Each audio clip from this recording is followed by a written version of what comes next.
Doctor Rakesh पाठक, दो तीन चीजें जो रामधीरज जी ने कही, एक तो मैं मुझे साफ कर दूं कि जब वो सरसेवा संघ कहते हैं, वो मणिपुर के लोगों से नहीं मिलने को तैयार हैं। मणिपुर के 40 इलेक्टेड एमएलए वहां बैठे रहते हैं और वो उनके पास समय नहीं रहता, वो मेमोरेंडम लेके जाते हैं। तो सरसेवा संघ क्या बात है उनके लिए।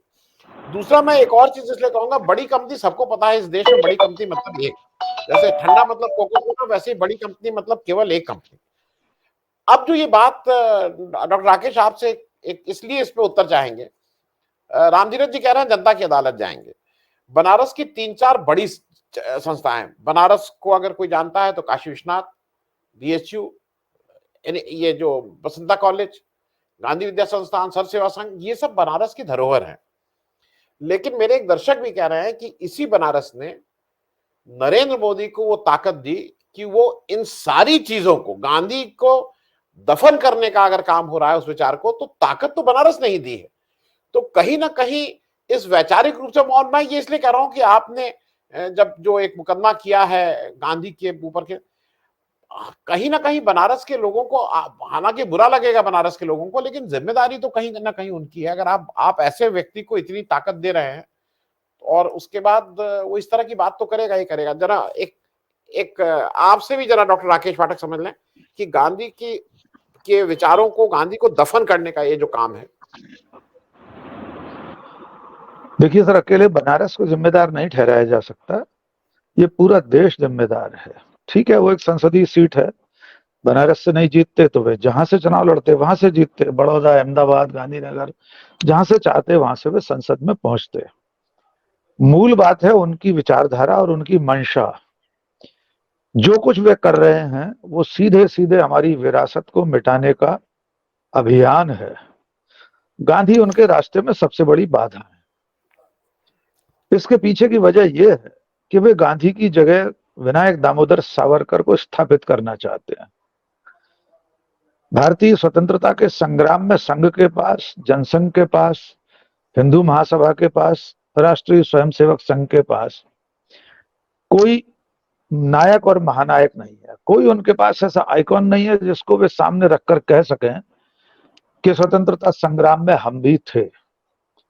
इसके उलट होता यह है कि जब भी आजादी की लड़ाई की बात होती है, जब भी गांधी, नेहरू, मौलाना आजाद की बात होगी, नेताजी सुभाष चंद्र बोस की बात होगी, भगत सिंह या चंद्रशेखर आजाद की बात होगी, तो हर बार ये याद आएगा कि डॉक्टर केशव बलिराम हेडगेवार या गुरु गोलवलकर उस वक्त क्या कर रहे थे।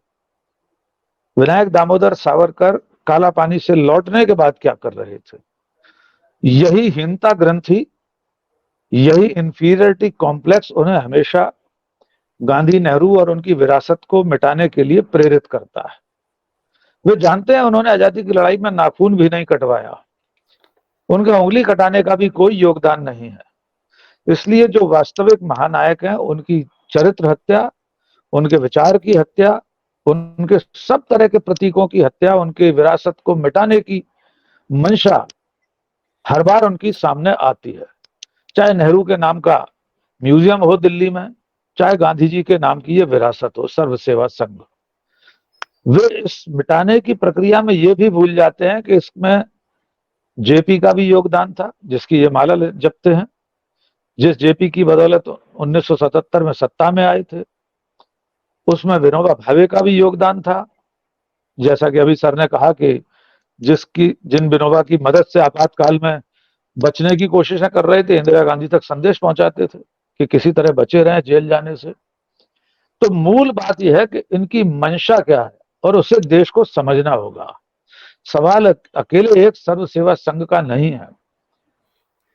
साबरमती में वे क्या कर रहे हैं? साबरमती आश्रम का स्वरूप इंटरनेशनल टूरिस्ट सेंटर जैसा बना रहे हैं। मैं वहां गया 2 अक्टूबर 2021 को, तो मुझे हिरासत में ले लिया गया। मुझे होटल से पकड़ के एक दिन में 2 बार हिरासत में डाल दिया गया, क्योंकि वे गांधी की पहचान को मिटाना चाहते हैं। वे दुनिया के सामने ये नहीं आने देना चाहते कि गांधी साबरमती में या 11-12 साल रहे तो वे कैसे रहते थे, उनकी कुटिया कैसी थी, क्या सादगी थी। इसीलिए वे ऐसे हर निशान को मिटा देना चाहते हैं जो निशान उन्हें स्वतंत्रता संग्राम के अपने धत कर्मों का स्मरण कराता हो। इसलिए लगातार वे विनायक दामोदर सावरकर को स्थापित करने की बात कर रहे हैं। आपको याद होगा, आप सब विद्वान हैं, मैं तो कल का साधारण विद्यार्थी हूं, आनंद कुमार सर हैं, सतीश सर है, राम धीरज जी हैं और आप हैं। आप सबको स्मरण होगा कि सावरकर का नाम भी ये संघ परिवार और जनसंघ अभी कुछ दशक पहले तक नाम भी नहीं लेते थे सर, क्योंकि उनको ये मालूम था कि देश की स्मृतियों में सावरकर की वो तस्वीर जिंदा है जिसमें गांधी जी की हत्या के बाद चले मुकदमे में सावरकर गॉडसे जैसे हत्यारे के पीछे की बेंच पर बैठे थे। उन्हें मालूम था कि इस वक्त सावरकर का नाम लेना जोखिम भरा काम है, लोग खारिज कर देंगे, लेकिन उन्होंने, उनके सूचना तंत्र ने, उनके आईटी सेल ने धीरे धीरे, जब ये सोशल मीडिया नहीं था तब भी सर, तब शाखाओं में सुबह क्या कहा जाता था। अभी सतीश सर ने कहा कि उनको बचपन से ये सुनने को मिला था कि इंदिरा गांधी मुसलमान थी, या सॉरी फिरोज गांधी मुसलमान थे, पंडित नेहरू मुसलमान थे। तो जब ये सोशल मीडिया नहीं था तब भी उनके पास अफवाहें फैलाने का उनका अपना तंत्र हमेशा से था, चाहे वे सुबह की शाखाएं हों, गुमनाम पोस्टकार्ड हों। मुझे आज भी याद है आनंद कुमार सर, मैंने भिंड में बचपन बिताया, चंबल संभाग में भिंड में, मुझे आज भी ध्यान है उस वक्त शाखा में, मैं कभी शाखा में नहीं गया, लेकिन मेरे साथ के लोग जो जाया करते थे, और उस वक्त गुमनाम पोस्टकार्ड चला करते थे सर, जैसे आज व्हाट्सएप यूनिवर्सिटी है, और उनमें एक एक दो दो लाइन में इंदिरा गांधी के बारे में कुछ भी अनर्गल से अनर्गल बातें, और वे लोगों के घरों पर पहुंचा करते थे। लेकिन अब इनके पास सोशल मीडिया की, आईटी सेल की, व्हाट्सएप यूनिवर्सिटी की अक्षोहिणी सेना है। इसके जरिए वे गांधी का चरित्र हनन करने में लगे हैं, उनके विचार की हत्या में लगे हैं। 3 गोलियों से उनका काम नहीं चला, इसलिए प्रतिदिन 3 लाख 3 करोड़ पोस्ट गांधी के खिलाफ वायरल की जाती हैं। लेकिन आनंद सर, मैं इस मौके पर निराश नहीं हूं, थोड़ी सी चिंता जरूर है, लेकिन मैं तब तक भरोसा रखे हूं कि जब तक नरेंद्र मोदी 2 अक्टूबर और 30 जनवरी को राजघाट पर जाकर बापू की समाधि को नतमस्तक होकर 90 डिग्री झुककर प्रणाम करते रहेंगे, जब तक नरेंद्र मोदी हिरोशिमा जाकर गांधी की प्रतिमा का अनावरण करते रहेंगे, जब तक नरेंद्र मोदी दुनिया के किसी कोने में जा जाकर ये कहते रहेंगे कि मैं गांधी के देश से आया हूं, तब तक मैं थोड़ा सा निश्चिंत हूं। जिस दिन भारत का प्रधानमंत्री पहली बार दुनिया के किसी कोने में यह कहेगा कि मैं सावरकर के देश से आया हूं, मैं गुरु गोलवलकर के देश से आया हूं, मैं केशव बलिराम हेडगेवार के देश से आया हूं, तब मुझे चिंता होगी। लेकिन इसके बावजूद उस मुकाम तक इनका अभियान पहुंचे, उससे पहले इनको रोकना होगा। मैं राम धीरज जी के स्वर में अपना स्वर मिलाना चाहता हूं कि आगे भी जब ऐसे प्रयास हो, अभी तो उन्होंने नेस्तनाबूद कर ही दिया है, लेकिन विरोध और प्रतिरोध की आवाजें हम उठाते रहें। आनंद जी, आपने इस पर विमर्श रखा, ये भी इसका एक उस दिशा में उठाया गया कदम है। जी आनंद जी।